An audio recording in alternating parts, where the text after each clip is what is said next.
ಕರ್ನಾಟಕ ರಾಜ್ಯ ಸರ್ಕಾರ ಹಿಂದುಳಿದ ವರ್ಗಗಳ ನಿಯಮಗಳಿಗೆ ಅನುದಾನ ಕಡಿತಗೊಳಿಸಿರುವುದನ್ನು ಖಂಡಿಸಿ ಜಿಲ್ಲಾ ಬಿಜೆಪಿ ಕಾರ್ಯಕರ್ತರು ಚಿಕ್ಕಮಗಳೂರು ನಗರದ ಪಾಂಚಜನ್ಯ ಕಚೇರಿಯಿಂದ ಆಜಾದ್ ಪಾರ್ಕ್ ವೃತ್ತದವರೆಗೆ ಪ್ರತಿಭಟನಾ ಮೆರವಣಿಗೆ ನಡೆಸಿ ಆಜಾದ್ ಪಾರ್ಕ್ ವೃತ್ತದಲ್ಲಿ ಬೃಹತ್ ಪ್ರತಿಭಟನೆ ನಡೆಸಿದರು.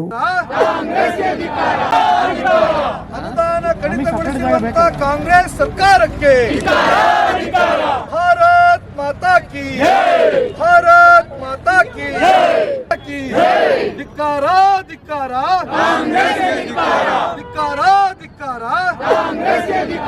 ಬಿಜೆಪಿ ಜಿಲ್ಲಾಧ್ಯಕ್ಷ ದೇವರಾಜ್ ಶೆಟ್ಟಿ ಅವರು ಮಾತನಾಡಿ, ಕರ್ನಾಟಕ ರಾಜ್ಯ ಸರ್ಕಾರ ಹಿಂದುಳಿದ ವರ್ಗಗಳ ನಿಯಮಗಳಿಗೆ ಅನುದಾನ ಕಡಿತಗೊಳಿಸಿರುವುದನ್ನು ಖಂಡಿಸಿ ಇಂದು ಭಾರತೀಯ ಜನತಾ ಪಾರ್ಟಿ ವತಿಯಿಂದ ಪ್ರತಿಭಟನೆ ನಡೆಸುತ್ತಿದ್ದು, ಇದು ಸಾಂಕೇತಿಕ ಪ್ರತಿಭಟನೆ. ಮುಂದಿನ ದಿನಗಳಲ್ಲಿ ಉಗ್ರ ಹೋರಾಟ ಮಾಡುವುದಾಗಿ ಎಚ್ಚರಿಕೆ ನೀಡಿದರು. ಈ ರಾಜ್ಯದಲ್ಲಿ ಎರಡನೇ ಅವಧಿಗೆ ಆಡಳಿತಕ್ಕೆ ಬಂದು ಸುಮಾರು 19ರಿಂದ 20 ತಿಂಗಳು ಕಳೆದಿದೆ.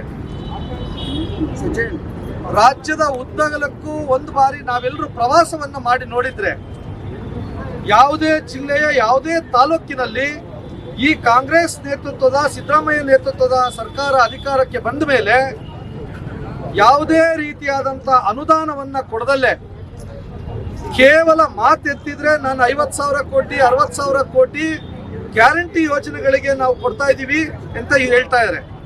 ಆದ್ರೆ ಗ್ಯಾರಂಟಿ ಯೋಜನೆಗಳಿಗೆ ಕೊಡ್ತಾ ಇರೋದೇ ಇವರು ಸಾಧನೆನಾ?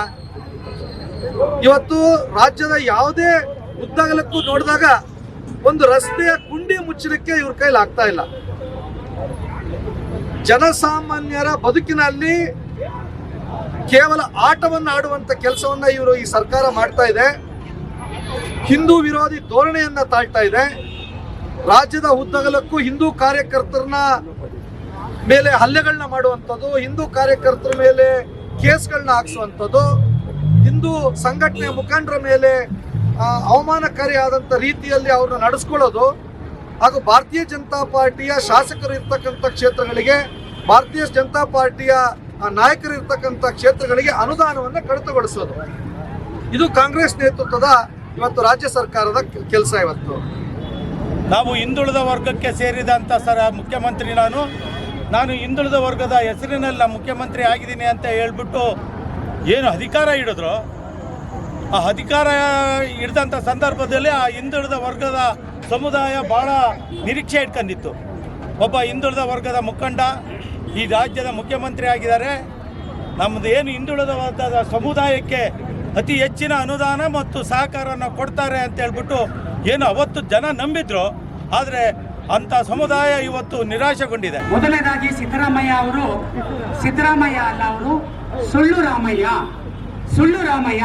ಯಾಕೆ ಅಂತ ಹೇಳಿದ್ರೆ ಏನು ಹಿಂದಾದ ಹಿಂದುಳಿದ ವರ್ಗಗಳ 23 ನಿಗಮಗಳಿಗೆ ಅವರ ಬಜೆಟ್ನಲ್ಲಿ 1,600 ಕೋಟಿ ರೂಪಾಯಿಗಳನ್ನು ಮೀಸಲಾಗಿಟ್ಟಿದ್ರು. ಆದರೆ ಇದುವರೆಗೂ ಕೇವಲ 347 ಕೋಟಿ ರೂಪಾಯಿಗಳನ್ನ ಮಾತ್ರ ಬಿಡುಗಡೆ ಮಾಡಿದ್ದಾರೆ. ಅವರು ಹೇಳಿದ್ರು, ನಾನು ಅಹಿಂದಾದ ನಾಯಕ ಅಂತ. ಸತ್ಯ ಒಪ್ಕೊಳ್ತೀನಿ, ಅಹಿಂದಾದ ನಾಯಕನಿಗೆ ನಮ್ಮೆಲ್ಲರ ಬಂಧುಗಳು ವೋಟ್ ಕೊಟ್ಟು ಸಿದ್ದರಾಮಯ್ಯ ಅವರನ್ನ ಮುಖ್ಯಮಂತ್ರಿ ಮಾಡಿದ್ರು. ಆದರೆ ಅಹಿಂದದಿಂದ ಮುಖ್ಯಮಂತ್ರಿ ಮಾಡಿದ್ರಂತ ಸಿದ್ದರಾಮಯ್ಯರು ಅಹಿಂದ ಜನಾಂಗವನ್ನ, ಹಿಂದುಳಿದ ವರ್ಗದ ಜನಾಂಗವನ್ನ ತುಳಿಯುವಂತ ಕೆಲಸವನ್ನ ಮಾಡ್ತಾ ಇದ್ದಾರೆ, ಸುಳ್ಳು ಹೇಳುವಂತ ಕೆಲಸವನ್ನ ಮಾಡ್ತಾ ಇದ್ದಾರೆ. ನಮ್ಮೆಲ್ಲರಿಗೂ ಗೊತ್ತು, ಕೇವಲ ಇಷ್ಟು ಮಾತ್ರ ಅಲ್ಲ, ಸಂವಿಧಾನದ ವಿರೋಧಿ ನೀತಿಯನ್ನ ಅನುಸರಿಸ್ತಾ ಇದ್ದಾರೆ. ಪ್ರತಿಭಟನೆಯಲ್ಲಿ ಒಬಿಸಿ ಮೋರ್ಚಾದ ಜಿಲ್ಲಾಧ್ಯಕ್ಷರಾದ ಹಟ್ಟಿ ಲಕ್ಕಪ್ಪ, ರಾಜ್ಯದ ಒಬಿಸಿ ಮೋರ್ಚಾದ ಕಾರ್ಯದರ್ಶಿ ರಾಜಪ್ಪ, ಪಕ್ಷದ ಮುಖಂಡರಾದ ಪ್ರೇಮ್ ಕುಮಾರ್, ನಗರಸಭೆ ಅಧ್ಯಕ್ಷರಾದ ಸುಜಾತಾ ಶಿವಕುಮಾರ್, ಉಪಾಧ್ಯಕ್ಷರಾದ ಅನು ಮಧುಕರ್, ಬಿಜೆಪಿ ಮಂಡಲ ಅಧ್ಯಕ್ಷ ಪುಷ್ಪರಾಜ್, ಜಿಲ್ಲಾ ಒಬಿಸಿ ಪ್ರಧಾನ ಕಾರ್ಯದರ್ಶಿ ರಾಜು, ಯೋಗೀಶ್, ವಿಜಯ್ ಕುಮಾರ್, ಕನಕರಾಜ್ ಅರಸ್, ಮಧುರಾಜ್ ಅರಸ್, ಕುರುವಂಗಿ ವೆಂಕಟೇಶ್ ಸೇರಿದಂತೆ ಇನ್ನೂ ಪಕ್ಷದ ಮುಖಂಡರುಗಳು ಭಾಗಿಯಾಗಿದ್ದರು.